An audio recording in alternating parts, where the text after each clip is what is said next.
उत्कल देश पर एक शक्तिशाली राजा राज करता था। उसकी एक सुंदर, प्रतिभाशाली और बुद्धिमती पुत्री थी ऐश्वर्या। सुरीली आवाज की साम्राज्ञी और एक बेहतरीन नृत्यांगना होने के साथ साथ उसे वेद ग्रंथों का भी खूब ज्ञान था। ऐश्वर्या को अपने रूप रंग, ज्ञान और गुणों पर काफी गर्व था। 21 वर्ष की होने पर उसके पिता ने कहा, पुत्री, मैं तुम्हारे लिए स्वयंवर आयोजित कर रहा हूँ। इसमें देश भर से राजाओं, राजकुमारों को आमंत्रित किया जाएगा। जिसे तुम चाहो अपना वर चुन सकोगी। पिताजी, मेरा स्वयंवर साधारण नहीं होना चाहिए। जिसे मैं अपना जीवन साथी चुनूंगी वह एक विशेष व्यक्ति होगा, एक ऐसा युवा जो सर्वोत्तम से भी बढ़कर हो। ऐश्वर्या पिता से बोली, कौन कितना सर्वोत्तम है यह कैसे मालूम पड़ेगा पुत्री? इसके लिए हमें विभिन्न श्रेणियों में प्रतियोगिताएं आयोजित करनी होगी। सभी प्रतियोगिताएं जीतने वाले को सर्वश्रेष्ठ और उपयुक्त माना जाएगा। तो फिर किस तरह की प्रतियोगिताएं होनी चाहिए? तीरंदाजी, गायन, नित्य कला, शास्त्र ज्ञान और सौंदर्य। ऐश्वर्या बोली, ठीक है ऐश्वर्या। राजा बोला, मैं रतन से कह देता हूं, वह स्वयंवर की सभी व्यवस्थाएं करनी शुरू कर देगा।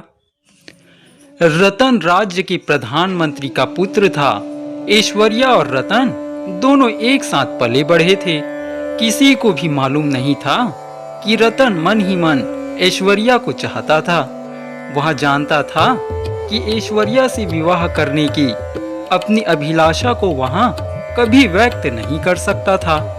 अब वहां ठहरा एक मंत्री का बेटा और ऐश्वर्या इतने बड़े देश के राजवंश की राजकुमारी। 6 महीने बाद प्रतियोगिताएं प्रारंभ हो गई। दूर देश से राजा, महाराजा, राजकुमार और राजसी पुरुष इनमें भाग लेने पहुंचे। सभी प्रजावासियों ने एक एक प्रतियोगी की प्रतिभाओं को देखा। हफ्ते भर ये प्रतियोगिताएं चलती रही और 8वें दिन परिणाम घोषित किए गए। कोई भी राजा या राजकुमार स्पष्ट विजेता नहीं बन पाया। कौशल का राजकुमार कामदेव सबसे सुंदर था, तो उल्लास राज्य का राजकुमार प्रकृत गायन में प्रवीण था। कृति नगर के नित्यानंद ने नित्य में अपना लोहा मनवाया, तो कांचीपट्टनम के पराक्रम सर्वोत्तम तीरंदाज घोषित किए गए। शास्त्र ज्ञान में स्वस्तिपुर के ज्ञानचंद्र विजयी रहे। अब क्या किया जाए पिताजी? ऐश्वर्या ने पूछा। इन्हीं में से तुम्हें अपना वर चुनना है पुत्री, राजा ने उत्तर दिया। लेकिन कैसे पिताजी? मैं तो चाहती थी मेरा वर सर्वश्रेष्ठ से बढ़कर हो, पर ये प्रतियोगी तो एक एक गुण में ही श्रेष्ठ है। मैं तो कहता हूँ कि इन 5 युवकों को यहाँ कुछ दिन और अतिथि के रूप में रहने दो। शायद यहाँ सामने आ जाए कि इनमें से कौन सर्वश्रेष्ठ है। राजा ने पुत्री को सलाह दी। इस तरह 5 राजकुमार महल में कुछ दिन और रहे। स्वयं को सबसे श्रेष्ठ सिद्ध करने के लिए वे हर संभव प्रयास करने लगे। सूर्य की पहली किरण के साथ ऐश्वर्या को प्रकृति की मधुर आवाज में रोमांचकारी गीत सुनने को मिलते। वह नीचे बगीचे में खड़ा गा रहा होता। जैसे ही वहां सीढ़ियों से उतरकर नीचे आती तो राजसी वेशभूषा में सजा धजा कामदेव राजकुमारी के समक्ष अपना प्रणय निवेदन रखने के लिए खड़ा रहता। इसके बाद ज्ञानचंद्र राजकुमारी के साथ वेदों और उपनिषदों पर विमर्श करना शुरू कर देता था। फिर पराक्रम भी कहाँ पीछे रहता। वह भी राजकुमारी को अपनी धनुर्विद्या का प्रदर्शन दिखाता। शाम के समय जब वह अपनी कक्ष में आराम कर रही होती तो नित्यानंद उसे नित्य कक्ष में अपना शास्त्रीय नृत्य दिखाने के लिए बुला लेता। जैसे जैसे ऐश्वर्या उनके साथ समय बिता रही थी, वैसे वैसे उसकी उलझन बढ़ती जा रही थी। किससे विवाह करे, इस प्रश्न का उत्तर तलाश पाना स्वयं उसके लिए कठिन हो गया। यह दुविधा उसने रतन को बताई। इसमें मैं आपकी कोई सहायता नहीं कर सकता राजकुमारी ऐश्वर्या। ये निर्णय आपका है और आपको ही लेना है। रतन विनम्रता पूर्वक बोला, क्या मतलब है तुम्हारा? मैं क्या चाहती हूँ मुझे नहीं पता। अपना सिर झुकाकर रतन बोला, विवाह के लिए आप किसी व्यक्ति को तलाश रही हैं या किसी गुण विशेष को? स्वाभाविक है किसी व्यक्ति को। चिढ़कर ऐश्वर्या ने जवाब दिया, तो फिर आप पर गुणों की धुन क्यों सवार है? इस चक्कर में आप वर को भूल रही हैं। सुंदर युवा, उत्कृष्ट नर्तक, कुशल धनुर्धर, प्रतिभाशाली गायक और शास्त्र ज्ञाता होने से पहले वे कैसे व्यक्ति हैं? क्या आपने यहाँ जानने का प्रयास किया? रतन ने अपनी बात को मजबूती से रखा। ऐश्वर्या हैरान थी। उसने सोचा नहीं था कि रतन उसके बारे में इतनी गहराई से सोचता होगा। इससे पहले वहां कुछ कहती, रतन चला गया। रतन के कहे शब्द रात भर राजकुमारी के दिमाग में गूंजते रहे। अगले दिन मौसम बहुत सुहावना था। पांचों राजकुमार और राजकुमारी ऐश्वर्या दक्षिण के जंगलों के भ्रमण को निकले। रतन भी उनके साथ था। वहां भूल गई कि उसके साथ सुरक्षा कर्मी नहीं है। ऐश्वर्या राजकुमारों से बातें करती चली जा रही थी। इस बीच समय कैसे बीत गया उन्हें पता ही नहीं चला। तभी रतन रुका और बोला, अब हमें वापस चलना चाहिए। लेकिन क्यों? कामदेव ने पूछा। अंधेरा होने वाला है, हमें समय से राजमहल लौट जाना चाहिए। तुम्हें डर तो नहीं लग रहा रतन? नित्यानंद ने हंसते हुए कहा, तुम चिंता मत करो, हम हैं ना तुम्हारे साथ। पराक्रम बोला, हाँ हाँ, हम हैं ना साथ में। ज्ञानचंद्र ने भी अपनी बात जोड़ी। उन्हें अनदेखा करते हुए रतन बोला, ऐश्वर्या, महल से निकले 3 घंटे से अधिक समय हो चुका है। महाराज चिंता कर रहे होंगे। जंगल के इस इलाके में बाघ है। हमारे पास शास्त्र भी नहीं है। आओ वापस चले। रतन के निवेदन को अनसुना करते हुए ऐश्वर्या चलती रही। पांचों राजकुमार तिरस्कार पूर्ण नजरों से रतन को देखते हुए राजकुमारी के संग हो लिए।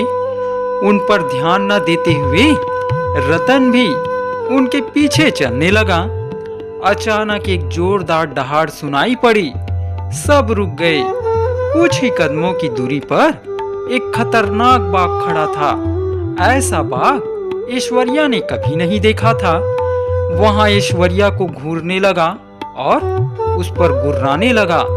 इससे पहले कि कोई कुछ करता, रतन राजकुमारी के आगे आकर खड़ा हो गया। बाघ ने रतन पर नजरें गड़ा दी। रतन बोला, भागो ऐश्वर्या, भागो, बाघ भूखा है। जब तक मैं इसे रोक सकता हूँ रुकूंगा। आप भागो। हाँ, आओ ऐश्वर्या, सैनिकों को बुला लाते हैं। कामदेव ने कहा, मैं रतन को छोड़कर नहीं जाऊंगी। ऐश्वर्या बोली, अरे हम छोड़कर थोड़े जा रहे हैं, मदद मांगने ही तो जा रहे हैं। नित्यानंद के मुंह से बड़ी मुश्किल से बोल निकल पा रहे थे, बाघ हमें कच्चा खा जाएगा, भागो ऐश्वर्या। पराक्रम चिल्लाया, रतन को छोड़कर मैं नहीं जाऊंगी। राजकुमारी बोली, लेकिन हम तो जान बचाएं।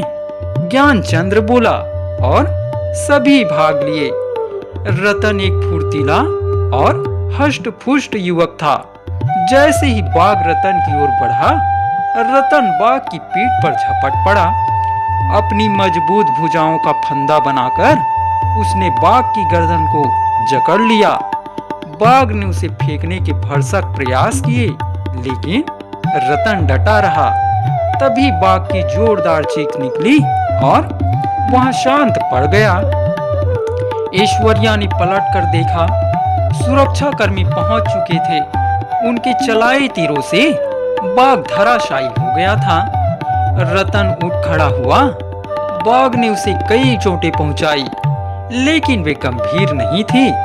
ऐश्वर्या दौड़कर रतन के पास पहुंची और उसका हाल पूछा। सुरक्षा कर्मी बोला, महाराज, आप लोगों के लिए चिंतित हो रहे थे और उन्होंने हमें आपको तलाशने के लिए भेज दिया। रास्ते में वे पांचों राजकुमार हमें मिले और उन्होंने हमें बताया कि आपकी जान खतरे में है। अगले दिन ऐश्वर्या रतन से मिलने पहुंची। कैसे हो तुम रतन? मैं तुम्हें अपना निर्णय बताने आया हूँ। अच्छा, तो किसे चुना आपने? गायक, नर्तक, धनुर्धर, शास्त्र ज्ञाता या फिर वह सुंदर युवक? रतन ने उत्सुकता से पूछा।